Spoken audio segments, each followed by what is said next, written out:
are all over you. Oh, come on in. Yeah, that's thanks to my brother Michael.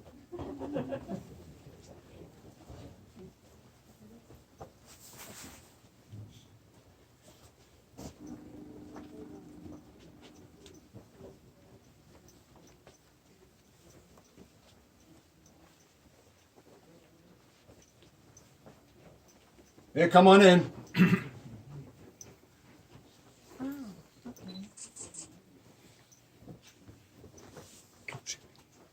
So if you have any questions, just raise your hand. You can ask me anything you want. Okay, the museum starts with World War I, 1914. These uniforms are over 100 years old. And like I told you, I have over 1,100 uniform mannequins. That's more mannequins than Macy's department store in New York City. And I have more coming. I have another 30 mannequins coming. In a few more years, I think they're going to have talking mannequins, and I don't have to do this anymore. Okay, the first room we're going to go into is the American-Iraqi display.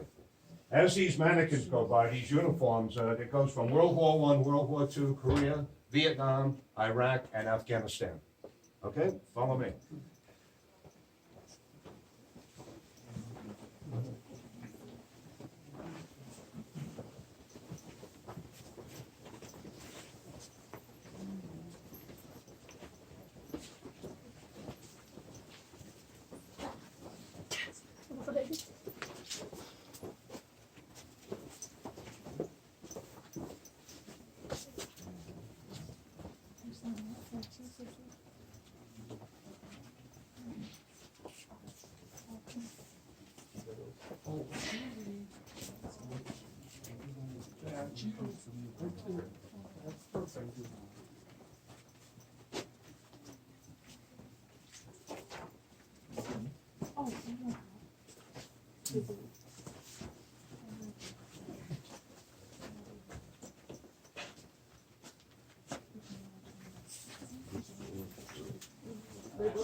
Here, come on in.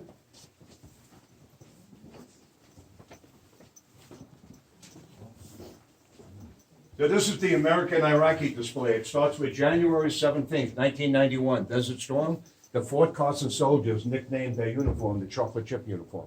See, it looks like chocolate chips? And it seems like every 7 to 9 years, the U.S. government changes the pattern on the uniforms. So it starts with the chocolate chip uniform all the way up to the multicam, what they're wearing today. This is a bomb suit like they're wearing in Afghanistan right now. That's the early one, and this is the late one. That's all full of Kevlar with a bulletproof helmet. And these are the bomb shoes. See, they have 4 prongs sticking out?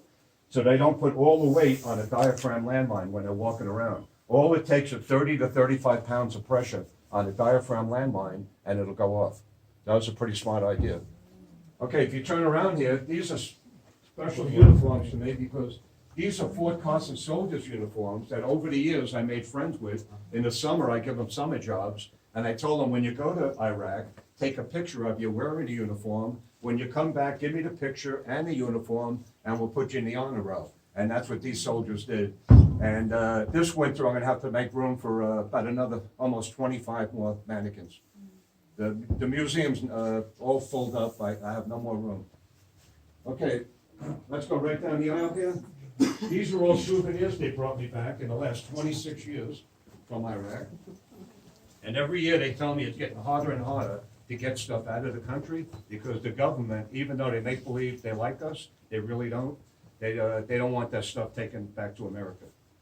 Okay, these are RPGs. The Special Forces brought me back about 5 years ago. The Russians made these for the insurgents. And these have tungsten in the front. These will go through about 3 inches of steel. And this is what they're using to stop the American vehicles. RPG, rocket propelled grenade. These are brand new, there's no powder in them. That's some souvenir to bring back, huh?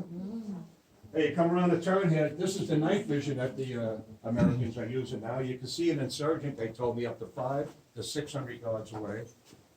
This is Joseph's Apache helicopter pilot's uniform. He gave me the helmet, the uniform, and a picture of the helicopter that he flew for 3 years in Iraq. And he retired. This is the newest uniform that you see all around town that the soldiers are wearing, called the multicam. And this is the newest gas mask that you don't see because nobody got it yet. They sent 24 of these to Fort Carson to be experimented with. I know a colonel, he's a good friend of mine, he lives down the block on Curtis Road. So he lent me one to show people the newest gas mask that they're gonna be issued January 1st. This all folds up into a little pouch. Anybody have any questions? Okay, the next room is all the stuff they brought me back in the last 26 years.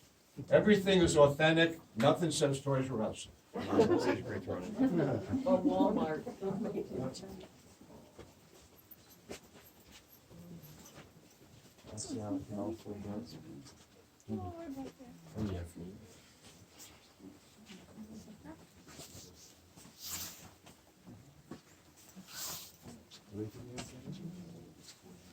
Yeah, come on in, we gotta keep moving. Face is sort of the same. Okay, when you come in, these pictures on the show cabinet here, these are dead Iraqi, the enemy, the insurgents. I have over 400 of those pictures now.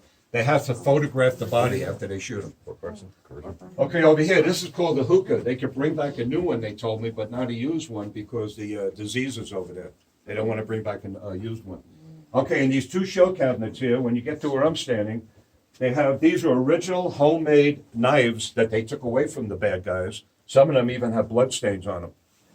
This is a camel spider. They're 14 to 16-inch diameter. Oh, my God. You see that? Oh, my God. And they told me these run around the desert about 20 to 25 miles an hour. They bite, but they're not poisonous. Yeah, I told them to bring me one of those back. Are they poisonous to the camels? They said they bite, but they're not poisonous. Yeah. Okay, when you come around the turn here, these are all original Republican Guard uniforms. Some of them have bullet holes and blood stains in them. All the AK-47s, all the weapons you see in the museum, everything is functionable because it's my own private collection. It has nothing to do with the government. If you go to a government museum, nothing can work. Okay, when you come to where I'm standing, check out this last picture on the show cabinet. This is one of Saddam Hussein's palaces south of Baghdad. So they gave me a picture of the palace. They brought back sand from the palace, rocks from the palace, a knife they found in the palace, pieces of the palace, and the money they found in the palace. They're always bringing me more stuff. If it wasn't for the Fort Carson soldiers, I wouldn't have 80% of this stuff. Yep. Here's a picture of one of Saddam Hussein's limousines they shot up. They gave me a picture of the limousine and they brought back a piece of the dashboard. This is a Republican Guard Special Forces uniform. I only have one of those. And this is the general uniform that they found in one of his palaces. See that?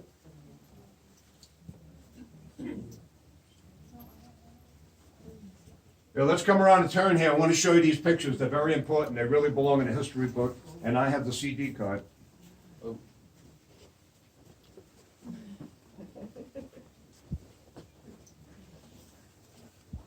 They come around a turn. This is the capture of Saddam Hussein. I got it from a colonel that was in charge of the capture. This is the hole they pulled him out of. See, they roughed him up a little bit. They opened up his footlocker, all American $100 bills. These are guys from the 4th ID from Fort Hood, Texas, that helped capture him. Over here, they told me they're taking him to trial. This is the jail they kept him in. They told me he's in this room 1 hour before they hung him. Here's the double gallows in case one malfunctioned, and the rope around his neck. That's something, huh? Yeah, they belong in a history book, these pictures. Yeah. Okay, if you turn around here, these are his 7 palaces he had. The guy really had it made, and he blew it. Guys holding him, yeah. Okay, they brought me back this sword here they found next to one of his beds, they told me. This will take your head right off. Yeah. Hey, you want to see how heavy it is? Hold on to it.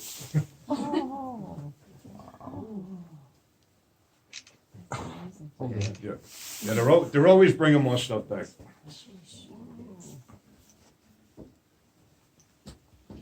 Okay, over here, these are his 7 palaces. Here's my friend Zeke. He's wearing a Dragon Arms t-shirt. See, he's a 50 caliber sniper. And he took a picture of this Iraqi insurgent guy that he shot right after he took the picture. See, he took a picture right through the scope. Okay, my friend John, he flies the Apache helicopter. He's in Afghanistan here. He was just here 2 months ago to say hello on leave. And look in the front window. Dragon Arms t-shirt. Yeah, them guys really like me. And I like them, and they're always bringing me more and more stuff back. And I got to show my appreciation. Okay, anybody have any questions? Okay, the next room is Afghanistan. That's where they're fighting today.